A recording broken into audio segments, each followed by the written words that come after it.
बच्चों अब हम कर रहे हैं प्रश्नावली 12.2 का 7वां प्रश्न। एक पतंग 3 भिन्न भिन्न शेडों के कागजों से बनी है। इन्हें आकृति में 1, 2 और 3 से दर्शाया गया है। पतंग का ऊपरी भाग 32 सेंटीमीटर विकर्ण का एक वर्ग है और निचला भाग 6 सेंटीमीटर, 6 सेंटीमीटर और 8 सेंटीमीटर भुजाओं वाला एक समद्विबाहु त्रिभुज है। ज्ञात कीजिए कि प्रत्येक शेड का कितना कागज प्रयुक्त किया गया है। तो बच्चों एक पतंग है ये, इसमें 3 रंग के कागज का प्रयोग किया है। यहाँ पर आपको काला दिखाई दे रहा होगा, ब्लैक, व्हाइट एंड ब्लू, है ना। तो आपको ये बताना है कि जो 3 शेड से ये पतंग बनाई गई है उनका क्षेत्रफल कितना है। यानी ऊपरी भाग शेड 1 को बनाने में कितने कागज का प्रयोग हुआ है, शेड 2 को बनाने में कितने कागज का प्रयोग हुआ है और तीसरे शेड को बनाने में कितना कागज प्रयुक्त किया गया है। तो हम क्या, उन्होंने बोला है कि जो ऊपर का भाग है ये जो है ये वर्गाकार है, ठीक है, ये ऐसे है, वर्गाकार है, थोड़ा ऐसे करके, ऐसे वर्गाकार है। और इसका जो विकर्ण है, इनके जो विकर्ण है ये कितना है, ये 32 है, 32 सेंटीमीटर है, 32 सेंटीमीटर और 32 सेंटीमीटर ये ऊपर वाला। अब वो बोल रहे हैं ये विकर्ण दोनों ही 32 सेंटीमीटर के, और जो नीचे का ये है ये सम द्विबाहु त्रिभुज है। ये 6 सेंटीमीटर इधर है, 6 सेंटीमीटर इधर है और ये 8 सेंटीमीटर ये है। तो हम इसका क्षेत्रफल निकालेंगे। पहले हम शेड 1 का देखते हैं। शेड 1 बच्चों देखो यहां से यहां तक ये वो बोल रहे हैं वर्गाकार है और वर्ग में जो ये विकर्ण होते हैं ये विकर्ण एक दूसरे को 90 अंश पर समकोण पर समद्विभाजित करते हैं, ठीक है। इसका मतलब समद्विभाजित मतलब 2 बराबर भागों में। तो अगर ये 32 ये है तो इसका मतलब ये जो है ये ऊपरी भाग ये भी 16 सेंटीमीटर का है और ये जो नीचे का है ये भी 16 सेंटीमीटर है। ऐसे ये 16 सेंटीमीटर ये भी 16 सेंटीमीटर है, ठीक। यानी ये 16 सेंटीमीटर का हो जाएगा, ये भी 16 सेंटीमीटर का हो जाएगा। अब हम कर रहे हैं शेड 1 के लिए देखते हैं। शेड 1 या अभी शुरुआत में हम लिख देते हैं पहले कि जो पतंग है वो कैसी है, वर्गाकार है। पतंग के वर्गाकार भाग का विकर्ण कितना है, भाग का विकर्ण ये है 32 सेंटीमीटर, 32 सेंटीमीटर विकर्ण। क्योंकि वर्ग जो है, क्योंकि वर्ग के विकर्ण एक दूसरे को समकोण पर समद्विभाजित करते हैं,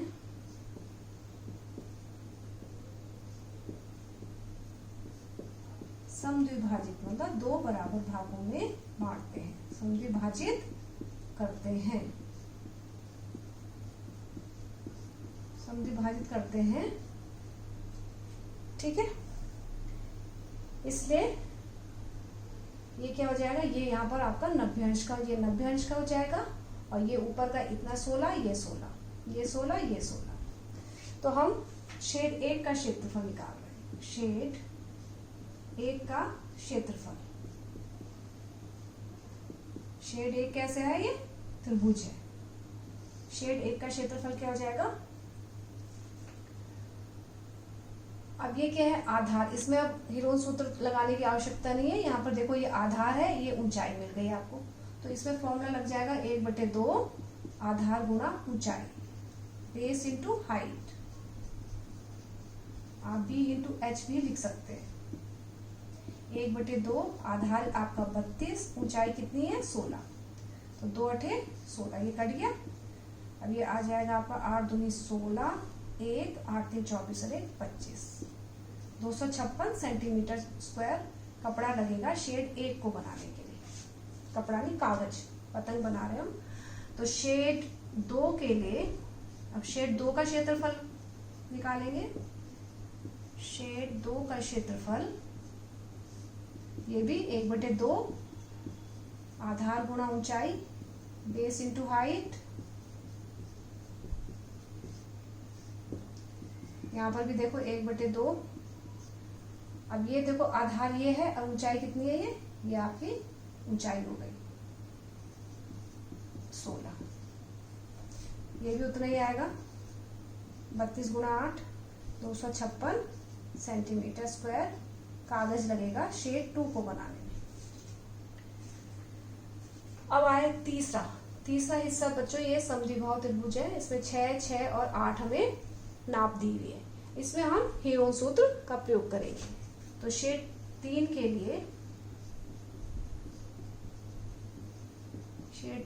लिए ए कितना हो जाएगा 6 सेंटीमीटर, बी आप मान लो 6 सेंटीमीटर और सी मान लो 8 सेंटीमीटर। तो इसमें अर्ध परिमाप एस निकालेंगे, ए प्लस बी प्लस सी बटे 2।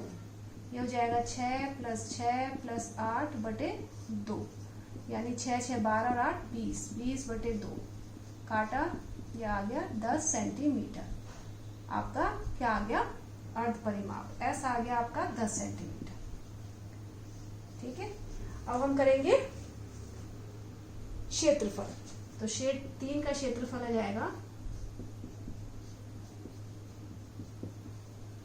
क्षेत्रफल हीरोन सूत्र से √S into s minus a into s minus b into s minus C.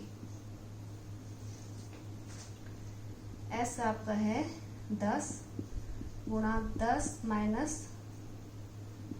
Minus ए कितना है 6, 10 माइनस बी कितना है 6, 10 माइनस सी कितना है 8। यह आपका आ गया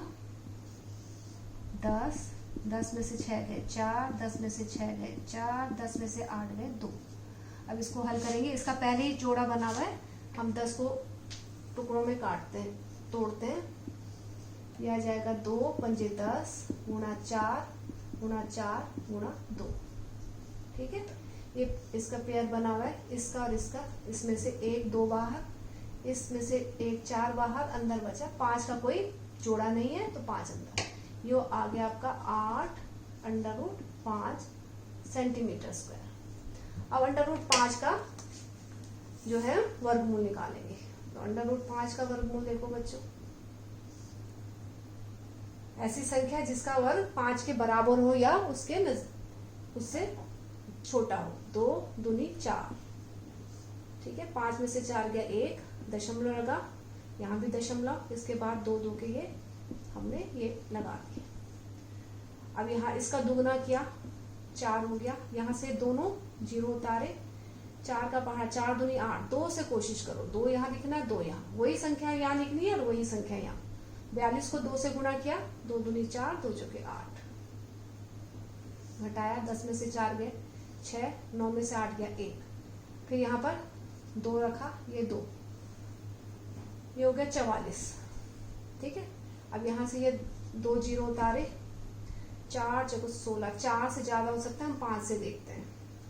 5 बजे 25, 2 5 चौको 20, 21 22, 2 5 चौको 20, नहीं 3 से देखते हैं। 4 चौको 16 है ना, 4 से ज्यादा है, 5 से ज्यादा जा रहा है। 4 चौको 16, 4 से नहीं 3 से जाएगा ये। 3 3 9, 3 चौको 12 1, 3 चौको 12 1 13। 10 में से 9 गया 1, 9 में से 2 गया 7, यहाँ पर बचा 5, 5 में से 3 गया 2, फिर यहाँ पर जोड़ दिया 3 3 6 4 4, फिर यहाँ से ये 2 0 उतारे, 4 6 4 पंजे 20, ठीक है, 4 6 24, ये जाएगा मेरे ख्याल से 5 पे जाएगा, 6 पे ज्यादा हो सकता है।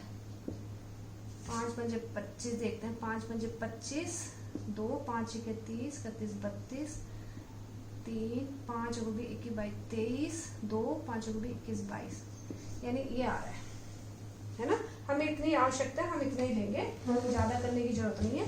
हम हो जाएगा ये 8 गुणा √5 का कितना आया 2.235, इसको गुणा कर देंगे।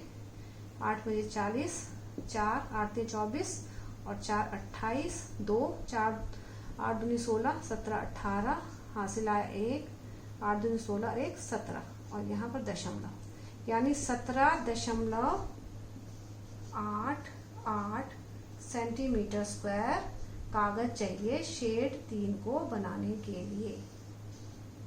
ठीक है, तो पहले का आंसर है 256 सेंटीमीटर स्क्वायर शेड 1 का क्षेत्रफल।